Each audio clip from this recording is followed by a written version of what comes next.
As Pokemon fans, we've experienced features that we love and features we wish to never see again. Today, we're going to be discussing features I think Game Freak nailed and need to keep in future games. Starting off with the newest one, multiplayer. Now that we have games where we can connect and interact with one another in the same overworld, we need to build off this concept. Missions, aka barbecues as they're called in the Indigo Disc, are an absolutely fantastic way to give a game longevity. While we've had tasks in previous generations like collecting Oak's parcel from Viridian City's Pokemart, retrieving medicine for the sick Ampharos in Cyanwood City, or even the requests of the village folk in Legends Arceus, those were one-offs and done alone. Completing an endless variety of tasks to unlock certain game points as part of a group makes the game feel much more immersive and rewarding. Just don't let it be like Area Zero where we can't see each other. Now to branch off this, I also think raids need to continue moving forward. The initial concept of raiding came about in Pokemon Go, was later introduced to the mainline games during Sword and Shield, and refined in Scarlet and Violet, minus the glitches and freezing, of course. Giving players a boss to conquer together allows for actual strategies to be used and can highlight the lesser used Pokemon of the decks. For instance, in a normal playthrough, would you legitimately use a Stonejourner? Now, for the one of you that is going to comment below saying yes, good for you, but I highly doubt it for most cases. But in raids, players have found its ability to be a key part in tackling those boss Pokemon, giving it a purpose where it otherwise wouldn't. Another big quality of life update that needs to stick around was the introduction of ability capsules / patches, nature mints, and affordable vitamins. This has opened up an entirely new vein of the game that once felt gatekept by endless hours of grinding. While I did not partake in VGC back in the day due to that, I'm sure trying to capture a Pokemon with the correct nature and preferred ability, only to then use the murder method to grind up EVs while also making sure you had enough Pokédollars to buy vitamins to max out any given stat, took entirely too long, especially when you needed to do it 6 times. Nowadays, you can catch any Pokemon you need and use the previously mentioned items to curate the perfect Pokemon. Along with this, bottle caps introduced in Gen 7 allowed you to max out one single IV of a Pokemon, while a gold bottle cap maxes out all 6 at once.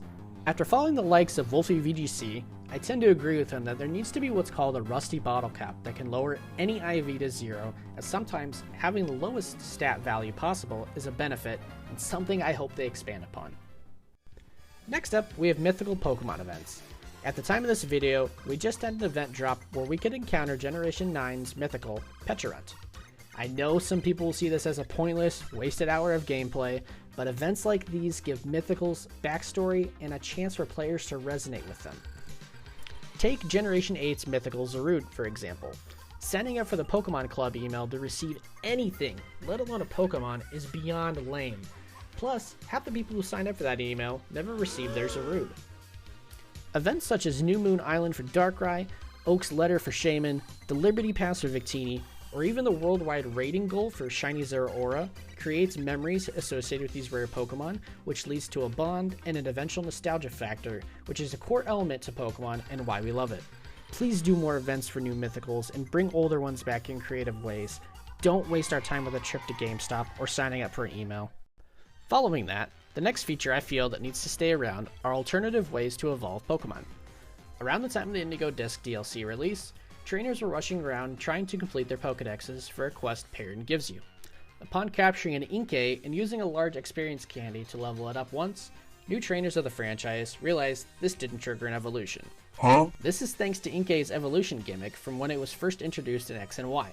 Once your Inkay was at or past level 30, you needed to hold your 3DS upside down to evolve it into Malamar. The same premise was in place here, only you needed to undock your Switch and disconnect your wireless controller and then hold your Switch upside down. This type of weird quirky evolution method needs to continue moving forward. Whether you need to group up with a friend like how you evolve Finizen, use a move 20 consecutive times similarly to Stantler or Hisuian Quillfish's evolutions, take a certain amount of damage from recoil like Hisuian Basculin, or walk underneath a specific rock like Galarian Yamask, I hope the Pokemon Company continues to discover new and exciting evolution methods for us to discover. And speaking of gimmicks, we need the trend of each generation having its own battle mechanic continue. This allows each new game to feel unique and helps it stand out from its predecessors. Along with this helps keep the competitive scene fresh and stimulating. Moving along, the next feature was introduced in the latest DLC, the Synchro Machine. At first, when this feature was shown in the trailers, it felt like collectively as a community, we were kind of divided on whether or not taking control of our partner Pokemon was a neat idea or not. Now that we've had some time to mess around and play with it, I think it's safe to say it's a hit. It also feels like the game's intentionally calling this machine a prototype, as in it's not finished, not refined, and that's pretty evident from using it.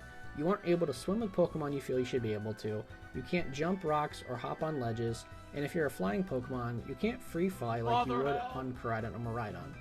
I have a feeling we'll see this feature more in the future, and I can't wait to see it in a finished state.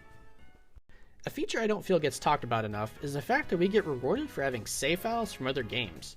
Before you rush to the comments and say nothing cool or exciting comes from those rewards, let me remind you that in BDSP, as long as you have a save file for Legends Arceus, you will be able to access the Azure Flute from your bedroom in Twin Leaf Town, allowing you to encounter and even shiny hunt Arceus.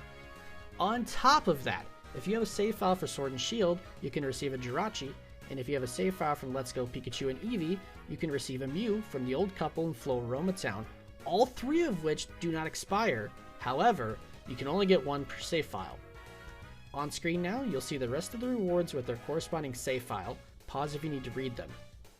This is such a pleasant gesture from Pokemon that they absolutely do not have to do, but they have been generous enough to include, so I hope they carry on with it, rewarding trainers in this way. I know this video is about features that need to stay in the main line, but one feature the Pokemon Company needs to abolish immediately is shiny locking Pokemon. Bruh. This has become a point of contention as the obtainable legendaries in the Indigo Disc are shiny locked.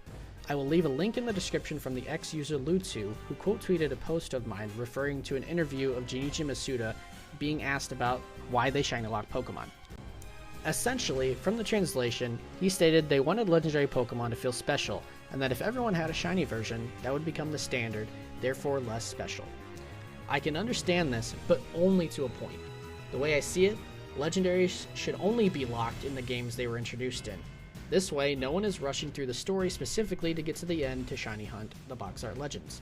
However, shiny locking any iteration of said Pokemon beyond their introduction game is an out-of-date practice and needs to change. I could go on, but bottom line, get rid of shiny locked Pokemon. And there you have it. 8 features I feel that need to be kept for future games, and 1 that needs to be abolished. Are there any features you agree or disagree with? Maybe one that I didn't cover? Let me know below. And as always, make sure to hit that like and subscribe button, as the next video I post will be covering features I think Pokemon needs to bring back to the mainline games. So, later!